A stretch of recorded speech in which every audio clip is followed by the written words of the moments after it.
Episode 1, History of Buildings, is going to focus on this building you see. The incredible columns, the long steps up to the building, and even the side wings that you see flanking the entrance into this building. This is the Supreme Court, the highest court in the nation. And what an incredible building it is. But it hasn't always been here, and the history of how it got here is pretty intense as well. In fact, you can kind of consider the Supreme Court or the judicial branch to even be a little bit of the black sheep of the three branches of the United States. And it all kind of starts with the building itself. So let's jump right to it and learn the facts. The third branch of the U.S. government, the judicial branch, specifically the Supreme Court, was not provided with a building of its own until 1935, the 146th year of its existence. Oh, hey, yeah, that building we promised you is going to take a while.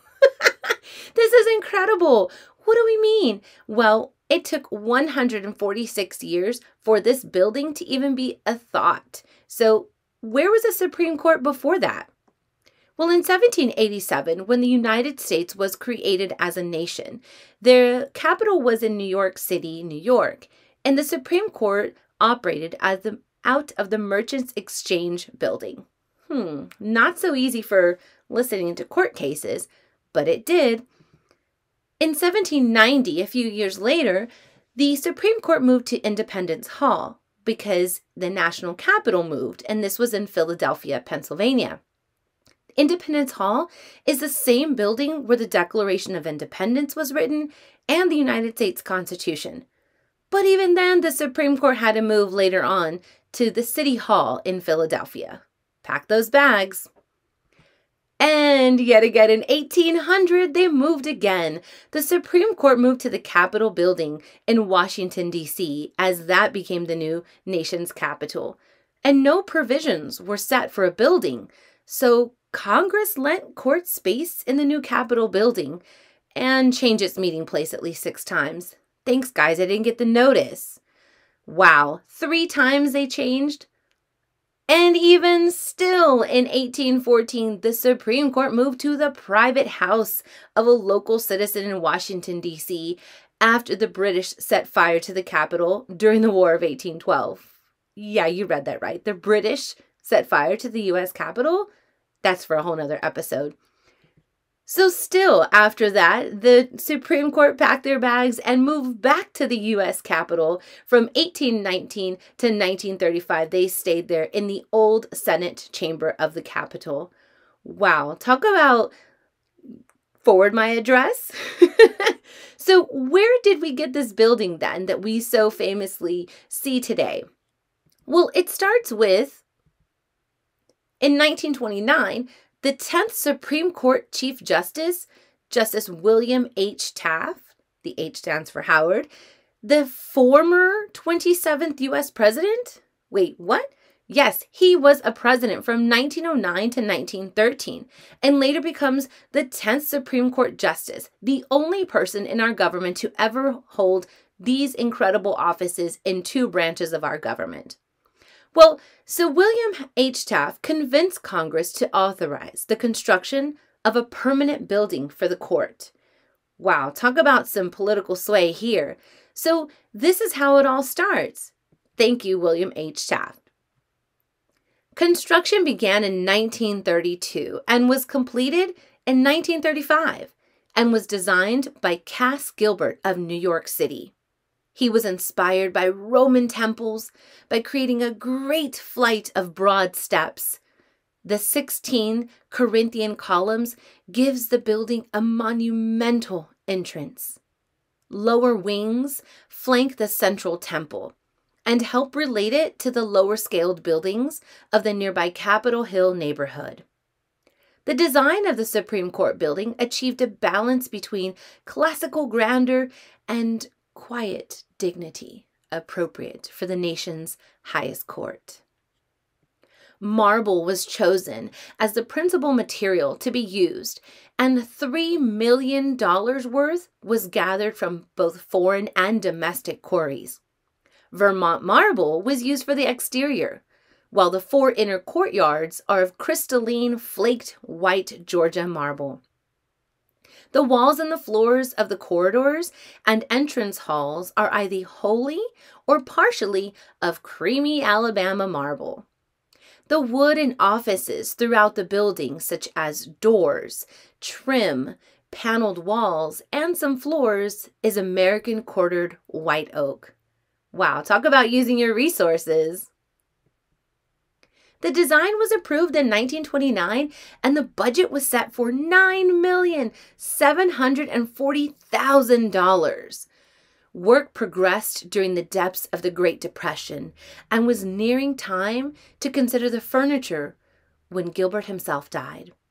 Finishing the great work was left to Gilbert's son, Cass Jr., and his associate, John R. Rockart. The court building cost less than $9,740,000, even with the purchase of the furnishings. Sure, I'll take that lamp and that table. Upon completion of the project, $94,000 was returned to the Treasury. Wow, way to stay under budget. On either side of the main steps are seated marble figures. These are large statues, and they're the work of sculptor James Earl Fraser. On the left is a female figure, the contemplation of justice. On the right is a male figure, the guardian or authority of law. Capping the entrance is a sculptured group by Robert Atkin, representing liberty enthroned, guarded by order and authority. On either side are groups of 3 figures depicting counsel and research, modeled after several prominent individuals concerned with the law or the creation of the Supreme Court building. Let's see if you can recognize one of them. At the left are Chief Justice Taft. There he is. Secretary of State Elu Root, and the architect himself, Cass Gilbert. Seated on the right are Chief Justice Hughes, the sculptor Aitken, and Chief Justice Marshall as a young man. You can also see the words etched into the marble, equal justice under law. So here we're seeing so many symbols, images, and actual representations of people who really made this building come to life, not just in the practice of law and the listening of court cases, but the actual building itself. That's pretty cool. Here's a great couple images of the bronze doors that you have to enter once you climb up those 44 steps and are surrounded by those 16 columns. Let's learn a little bit about the doors. The monumental bronze doors at the top of the front steps weigh 6 1/2 tons each. Whoa, that is so heavy. The door panels, sculpted by John Donnelly Jr., depict historic scenes in the development of law. Starting with number 1, the trial scene from the Shield of Achilles as described in the Iliad. Number 2, Roman praetor publishing an edict. Number 3, Julian and a student. Number 4, Justinian publishing the Corpus Juris. Number 5, King John sealing the Magna Carta. Number 6, the Chancellor publishing the first statute of Westminster. Number 7, Lord Coke barring King James from sitting as a judge. And number 8, Chief Justice Marshall and Justice Story. So again, here we have a moment where art meets history in the telling of the story of the development of law. Pretty incredible. The main corridor, once you go through those doors, is known as the Great Hall. I just imagine it must echo. At each side, double rows of monolithic marble columns rise to a coffered ceiling. Busts of all former Chief Justices are set alternately in niches and on marble pedestals along the side walls. At the east end of the Great Hall, oak doors open into the court chamber. This dignified room measures 82 by 91 feet and has a 44-foot ceiling. Its 24 columns are Old Covenant Quarry Sienna marble from Italy. Its walls and friezes are of ivory vein marble from Spain. And its floor borders are Italian and Algerian marble. So inside the Supreme Court building, we are seeing now foreign marble, which is pretty cool because the outside was majority American.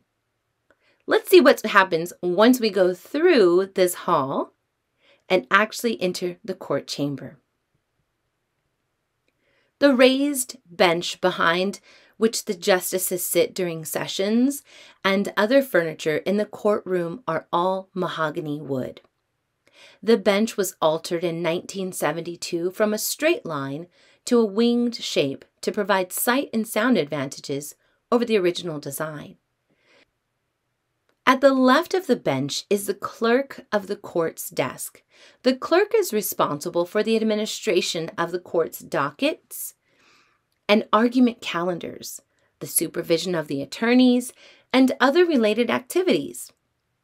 To the right is the desk of the marshal of the court. The marshal is the timekeeper of court sessions, signaling the lawyer by flashing white and red lights. The marshal's responsibilities include the maintenance and security of the building and serving as the court's building manager. Wow, those sound like both incredible opportunities to work for the Supreme Court.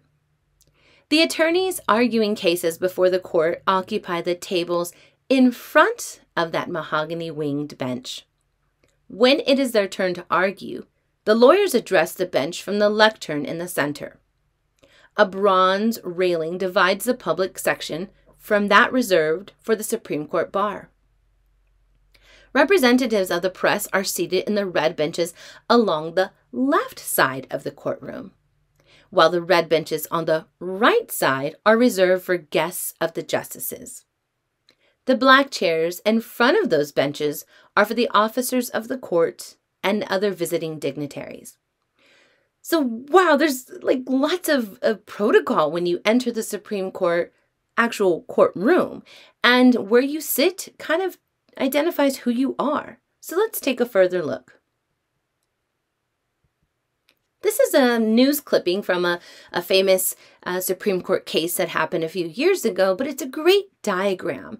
It literally takes the roof off of the room and kind of has this cross-sectional 3D approach to it, so I really like to look at this. There you can see the mahogany winged bench where the justices sit and listen to the court. You see where the counsel sits. Again, that is the lawyers arguing. You see on the left side, that would be the area for journalists. The right side, guests of the justices. Anytime they want to invite maybe a family member or a friend to listen to the case, they're allowed to sit there.